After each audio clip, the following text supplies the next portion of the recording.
Shri Afroz Ahmad.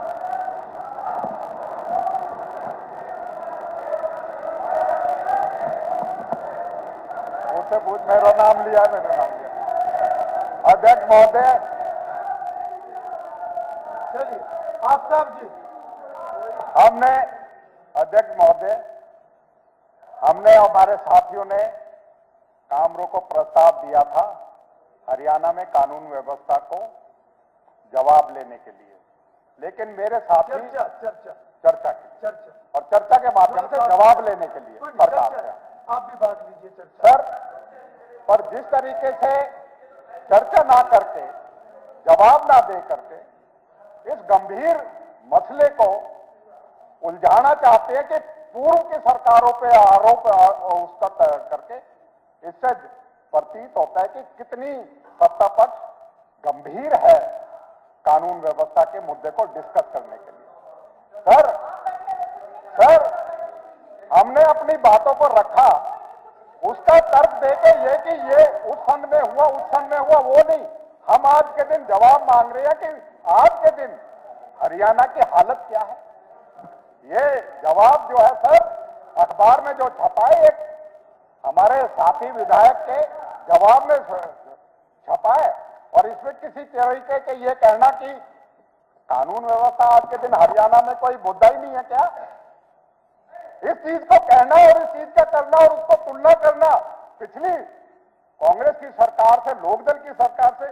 Sir, मैं ये कहना चाहता हूं कि 2022 के बाद तो एनसीआरबी की रिपोर्ट ही नहीं आई है, और जो रिपोर्ट आई थी ना, उसमें आंकड़े जो है वो चिंताजनक हैं, और हरियाणा की जनता के प्रति हमारी राजनीतिक दल, प्रजातंत्र में हमारी जिम्मेदारी है कि हम उसकी जान और माल की सुरक्षा करें, और चुनी हुई सरकार से भी हम अपेक्षा यही करते हैं कि वो इस मामले में गंभीरता से प्रदेश की जनता को यह विश्वास दिलाए कि लोगों की जान और माल का खतरा नहीं रहेगा।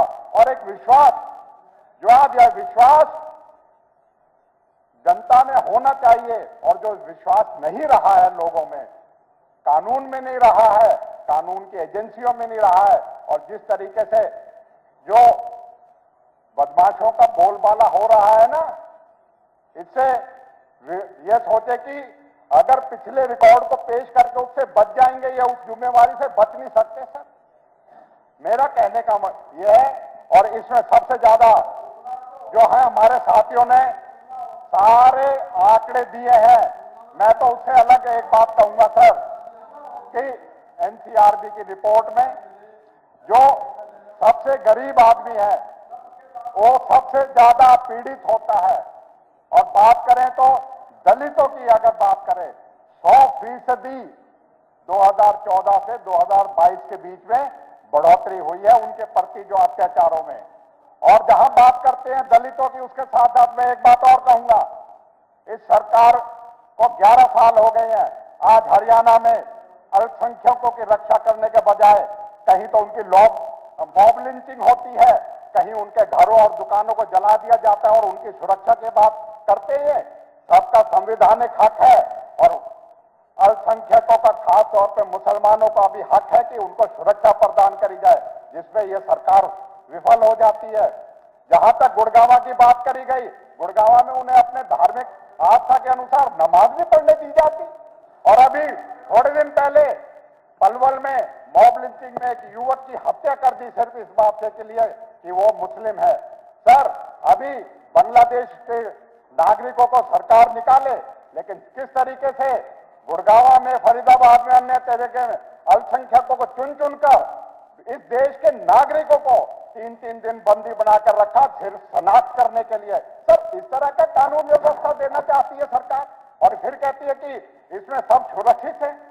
मेरा आपसे यह सर, आज हम उम्मीद करते थे कि सत्ता पक्ष इसमें कोई सार्थक जो है वो करे, और विपक्ष इस बात के लिए तैयार था, कांग्रेस तैयार थी कि हम इस जनता को, हरियाणा की जनता को, एक ऐसा जो प्रदेश खुशहाली की राह पे था, जिसको माना जाता था कि वो हरियाणा एक विकासशील प्रदेश है जिसमें इन तरह का पड़ोसी राज्यों की खबरें आती थी कि इस कानून व्यवस्था की, लेकिन आज रंगदारी में, आज धमकियां जो है चुनौतियां दे दे के राजनीतिक दलों के नेताओं को, विधायकों को, और उनकी कईयों की तो हत्या भी होगी। नफे सिंह जी की मैं समझता हूं कि आज आपके माध्यम से हमारा जो काम रोको प्रस्ताव है उसमें चर्चा का उद्देश्य था कि सरकार अपनी प्रतिबद्धता को, और जहां तक पुलिस के मनोबल की बात है, हम आपके साथ हैं मनोबल बढ़ाने में, लेकिन इस तरीके के नहीं कि आप कोई बहाना लगा के उसके पीछे छुपने का काम करें। आपकी जवाबदेही है,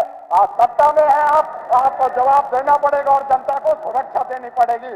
मैं सर इसी बात को कहते हुए ये मनोबल पुलिस का बढ़े, पुलिस के बल अगर और ज्यादा मजबूत करने की जरूरत है, भर्ती बढ़ाए, उसकी जवाबदेही तय करने के लिए करें, लेकिन उसके लिए कार्य क्षमता होनी चाहिए। यहां तो मुख्यमंत्री जी खुद गृह मंत्री है, लेकिन उसमें चर्चा के दौरान वहां बाहर बैठ के मतलब भाषण सुन रहे हैं, उनका यहां होना चाहिए था, हमने कही भी थी, लेकिन गंभीरता होनी चाहिए थी, जो गंभीरता नहीं है। मैं इसी बात को कहते हुए कि इन बातों से कह के, और इससे अगर सत्ता पक्ष इस बात को छुपती है कि भाई कानून व्यवस्था आज के दिन हरियाणा में मुद्दा नहीं है और हरियाणा में भय और डर का माहौल नहीं है, तो इस बात के लिए अपने मन में अंतर में अपने झांक के देख ले। मैं तो एक बात कहते हुए आपके बीच में विदाई लेता हूं, हालत बताने लगेंगे तो पत्थर भी आंसू बहाने लगेंगे। कहां खो गई हम लोगों की आदमियत, जिसे ढूंढने में जमाने लगेंगे। बहुत बहुत शुक्रिया, धन्यवाद।